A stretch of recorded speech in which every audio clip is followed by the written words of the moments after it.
what we're seeing at 2W in terms of our customers who are being successful. And exactly when I say being successful, what I'm talking about is 100% or 95+% at least transition of all users' experience completely to a web browser and completely to Kinetic UI forms and screens.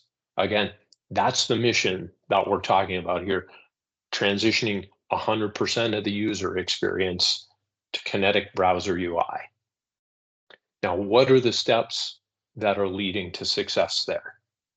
Well, the first of those is really what I'm calling a technical upgrade. Again, as I said before, it's possible to be running Kinetic 2023.2.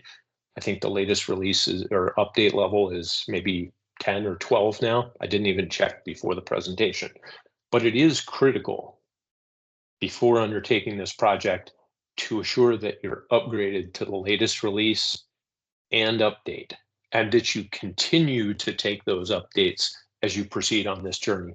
Because one thing that's become abundantly clear is definitely each new release, and in many cases, each update within a release contains important features and improvements to both the tools and the base Kinetic UI itself that are going to smooth this journey and enable you and your organization to make this transition most smoothly. So get used to upgrades and updates and get them on the schedule, get them planned, get them executed. And as I said before, decouple the Kinetic UI transformation, moving from classic to Kinetic screens, from the technical upgrade process. Now, what is another important preparation step that you can begin taking right now?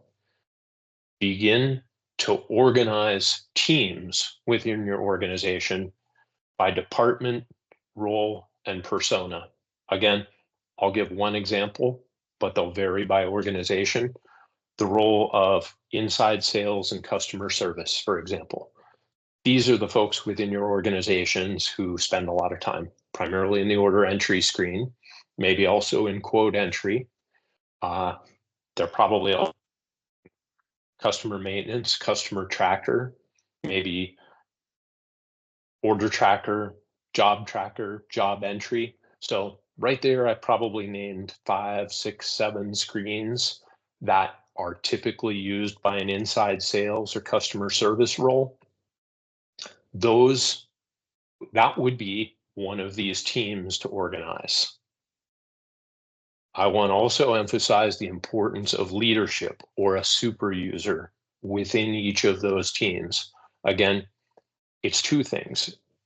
The individual you choose to lead each of these teams should be capable of adapting to change and is ready to embrace change. And number two, is willing to help all of their colleagues make that move forward.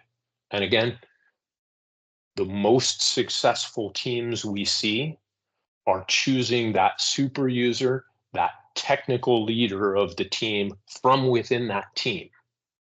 So again, this is not always an IT function, and it's certainly not a consultant function if you elect to use consultants.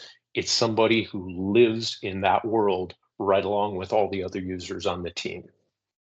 The second area of preparation that you can do is to begin to assess the level of customization required within that particular group. And again, we're not looking quote to cash, procure to pay plus financials. We're zoomed down to that persona or department or role of customer service and inside sales, perhaps. And again, we go from looking at hundreds of screens to maybe a dozen or so, and assessing the level of customization using several tools that are available. And I'm naming those here, and I'm going to talk about them again on another slide. One of those is a tool that's available from Epicor. And again, your CAM or 2W can help get you access to this tool, but it's a tool called the Upgrade Analyzer. Again, any of you who have looked at or started or completed a Cirrus upgrade are already familiar with this tool. But the benefit of that tool is it looks at all UBCs, unique business components, customizations, BPMs, dashboards, BAQs, et cetera, et cetera, et cetera, and helps to categorize those in terms of complexity and also in terms of their compatibility with Kinetic UI. And there's another set of tools that are available. Unfortunately, they're only available on later Kinetic releases. Again, my screenshots here are from Kinetic 2023.2. Again, I believe these tools have been present going back at least several releases, but they are the configuration upgrade dashboard, which gives you a similar look at what UBCs are present within your system. However, the configuration upgrade dashboard is a native tool. It's on the menus inside of Kinetic. So if you go to Kinetic, search the menu for configuration upgrade dashboard, it'll point you to the screen. You can launch it and you can view BAQs, BPMs, method directives, data directives, et cetera, et cetera, et cetera, present in your system. Now, one really, really handy tool that's only become available on the latest Kinetic releases for assessing the level of customization in your system, because the two tools I talked about, Upgrade Analyzer and Configuration Dashboard, tell you what's present in your system.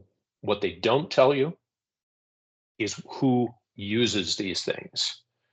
And recent releases, specifically, I think this might have become available on 2023.1, but on 2023.2, there's a feature called activity tracking. And in activity tracking, we can actually turn on logging functions within the system that allow you to say, oh, this user just launched this menu item, which calls a custom classic menu form, or this custom dashboard, or whatever it is. There's also activity tracking for BPMs and for custom reports. So again, activity tracking is a super handy tool to help you assess not just what's present in your system that's custom, but what's being used.